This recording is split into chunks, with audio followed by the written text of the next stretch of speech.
High বন্ধুরা, আজ আমরা নিয়ে চলে এসেছি আরও কয়েকটি প্রশ্ন উত্তর নিয়ে, যেগুলো আমাদের বাচ্চাদের অবশ্যই কিন্তু খুব কাজে লাগবে। এগুলো আপনারা আপনাদের বাচ্চাদের অবশ্যই করাবেন। তো অবশ্যই এগুলো যদি করতে পারে তো আপনাদের বাচ্চাগুলি অনেকটি কিন্তু লেখাপড়াতে এগিয়ে যাবে। তো চলো বেশি দেরি না করে শুরু করা যাক। তো আমাদের আজকের প্রথম প্রশ্ন হচ্ছে কথায় লেখো। তাহলে এখানে কি আছে? 5 2 60 58। তাহলে আমাদের প্রথমে কিন্তু এখানে কথায় লিখতে হবে 5 2 60 58। তারপর কি আছে? 7 10 3 73। তারপর কত আছে? 8 10 7 87। তারপর কত আছে? 9 10 9 99। আর কি রয়েছে দেখো, সংখ্যায় লেখো 39। এখানে আমাদেরকে সংখ্যায় লিখতে হবে 39। তাহলে আমরা কি জানি না 3 10 9 39। তারপর কত আছে? 64। আমরা কি জানি 6 10 4 64। তারপর কত আছে? 94। আমরা কি জানি 9 10 4 94। তারপর কত আছে? 76। এখানে কি লিখব আমরা? 7 10 6 76। তারপর দেখো ফাঁকা ঘরে লেস দেন গ্রেটার দেন অথবা সমান চিহ্ন বসাও। তাহলে এখানে আছে 64, এখানে আছে 46।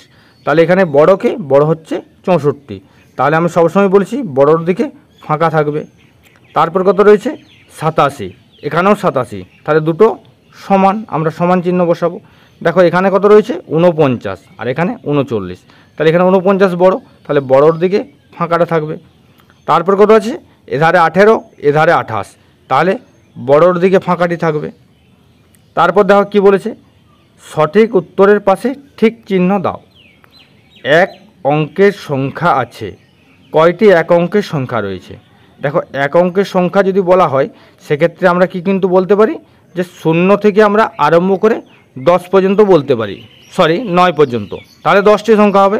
কিন্তু এক অঙ্কের সংখ্যা যদি বলা হয় সেক্ষেত্রে কিন্তু আমাদের 1 থেকে ধরা হবে, 1 থেকে 9, সেক্ষেত্রে 9টি। 2 অঙ্কের সংখ্যা সবচেয়ে বড় সংখ্যা কোনটি? না 2 অঙ্কের সবথেকে বড় সংখ্যা হলো 2টি 9। গুণ করার পর যে সংখ্যা পাওয়া যায় তা হলো কি? গুণফল। দেখো গুণ করে আমরা যেটি পাই সেটিকে বলে গুণফল।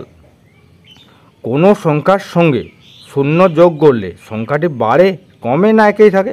দেখো কোনো সংখ্যার সাথে যদি 0 যোগ করা হয় তো সংখ্যাটি একই থাকে। তারপর কি বলছে দেখো, শূন্যস্থান পূরণ করো। বাংলার প্রতীক সংখ্যা কয়টি? দেখো বাংলার প্রতীক সংখ্যা কিন্তু 10টি। এক্ষেত্রে হবে 0 থেকে 9। এই 10টি সংখ্যা হলো বাংলার প্রতীক সংখ্যা। দেখো ক্ষুদ্রতম স্বাভাবিক সংখ্যা কি? না ক্ষুদ্রতম স্বাভাবিক সংখ্যা হলো 1।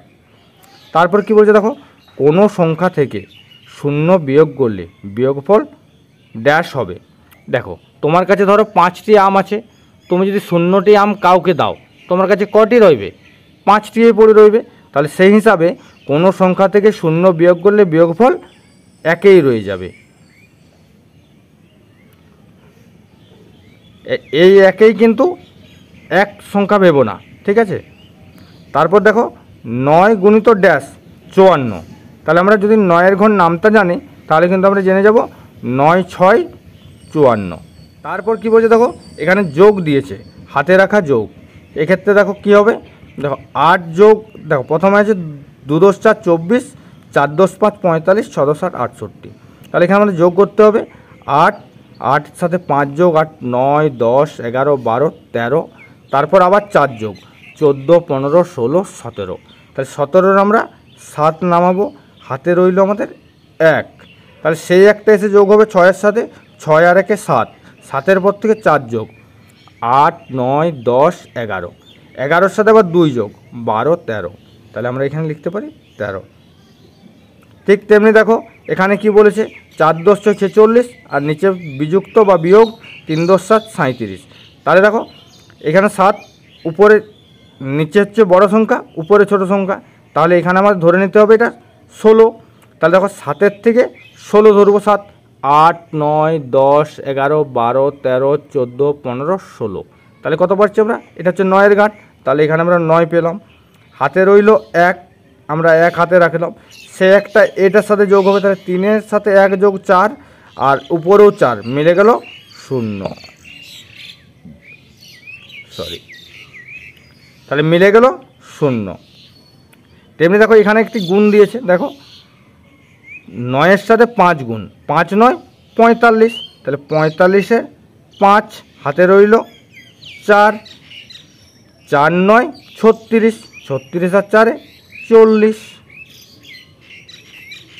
তারপর দেখো কি বলেছে, একটি গাড়িতে 46 জন লোক উঠেছিল, পথে 27 জন লোক নেমে গেল, এখন গাড়িতে কতজন লোক থাকলো। দেখো আমাদের প্রথমে গাড়িতে কী হয়েছিল, 46 জন লোক উঠেছিল, পরে পথে 27 জন নেমে গেল, তার মানে কি কমে গেল। তাহলে কমে গেলে কী হবে, বিয়োগ হবে। তাহলে 46 জন লোক উঠেছিল, 27 জন লোক কমে গেল, তাহলে আমরা এখানে বিয়োগ করব। দেখো ঠিক তেমনি দেখো এই বিয়োগটা যেমন করলাম, 7-এর থেকে আমরা যেহেতু 6 ছোটো, তাহলে আমরা 16 ধরবো।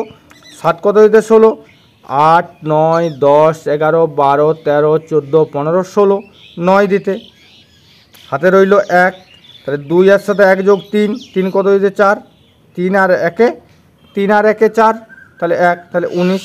তাহলে আমাদের এখানে উত্তর কী হয়ে যাবে না 19 জন লোক আর থাকলো। ঠিক আছে, এই ছিল আজকের ভিডিও।